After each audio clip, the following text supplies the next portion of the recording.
Hi friends, welcome back to my channel. ಇವತ್ತಿನ recipe carrot ಪಲ್ಯ ಮಾಡೋಣ ಬನ್ನಿ ಫ್ರೆಂಡ್. ಮೊದಲಿಗೆ ಬಾಣಲಿಗೆ ಇಕ್ಕಿ 1-2 ಸ್ಪೂನ್ ಎಣ್ಣೆ ಹಾಕಿ, ಎಣ್ಣೆ ಕಾದಿದಾದಮೇಲೆ ಸಾಸಿವೆ, ಕರಿಬೇವು, ಒಂದು ಚಮಚ ಕಡಲೆಬೇಳೆ, ಅದು ಚೆನ್ನಾಗಿ ಡೀಪ್ ಫ್ರೈಡ್ ಆಗಬೇಕು. ಚೆನ್ನಾಗಿ ಡೀಪ್ ಫ್ರೈಡ್ ಆದಮೇಲೆ ಹಸಿಮೆಣಸಿನ್ಕಾಯಿ 4, ಈರುಳ್ಳಿ ಒಂದು ಸಣ್ಣಗೆ ಹಚ್ಚಿ ಅದು ಚೆನ್ನಾಗಿ ಫ್ರೈ ಆಗಬೇಕು. ಚೆನ್ನಾಗಿ ಫ್ರೈ ಆಗಿ ಎಣ್ಣೆಗಂಪು ಬರಬೇಕು. ಅದು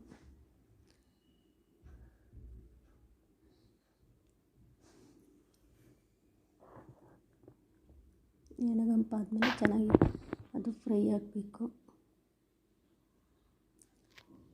ಫ್ರೈ ಆದಮೇಲೆ ಕ್ಯಾರೆಟು ಒಂದು 1/4 kg ಆಗೋಷ್ಟು ತುರಿಬಿಟ್ಕೊಂಡಿರೋ ಕ್ಯಾರೆಟು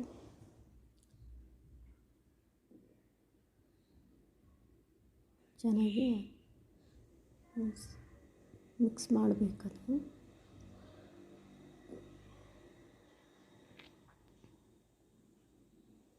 ಅದು ಚೆನ್ನಾಗಿ ಮಿಕ್ಸ್ ಆದಮೇಲೆ ರುಚಿಗೆ ತಕ್ಕಷ್ಟು ಉಪ್ಪು, ಲೋ ಫ್ಲೇಮಲ್ಲಿ ಇಟ್ಕೊಂಡ್ರೆ, ಹೈ ಫ್ಲೇಮ್ ಇಕ್ಕಿದ್ರೆ ಸೀದೋಗ್ಬಿಡುತ್ತೆ. ರುಚಿಗೆ ತಕ್ಕಷ್ಟು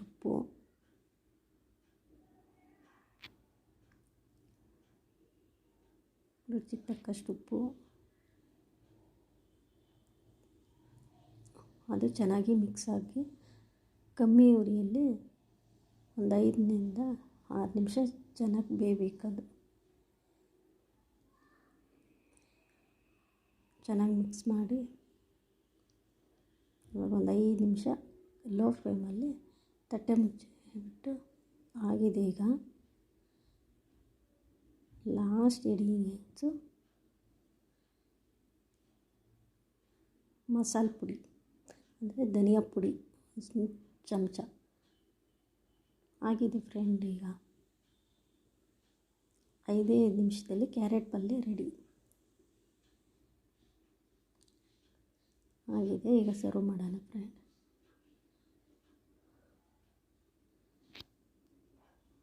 ತುಂಬ ಟೇಸ್ಟಿಯಾದ ಕ್ಯಾರೆಟ್ ಪಲ್ಯ.